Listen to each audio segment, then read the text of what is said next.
నమస్తే సార్. నమస్కారం అండి. అనంత్ గారు, వరలక్ష్మి గారు మర్డర్ చేయడం మీ కళ్ళతో మీరు చూసారా? ఉదయం 4:20 మా 4 కళ్ళతో చూశాను సార్. ఆ టైంకి మీరక్కడ ఏం చేస్తున్నారు సార్? ఆ రోజు మేం కర్నూలు నుంచి శ్రీశైలం ఘాట్ రోడ్డుగా విజయవాడ వెళ్ళాము.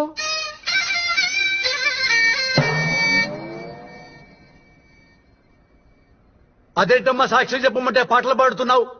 మా ఆవిడ ఏ మాటనైనా పాటలోనే చెప్తుంది సార్. సరే తగలబెట్టు.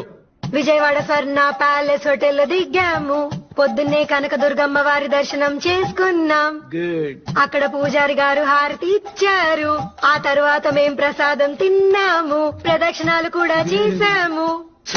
నీ వల్ల జడ్జిమెంట్ ఇవ్వాలన్న ఉత్సాహం, మూడు మొత్తం సంకనాగిపోయినాయి. పోనీ గొంతు బాగుందా పాట వినడానికి?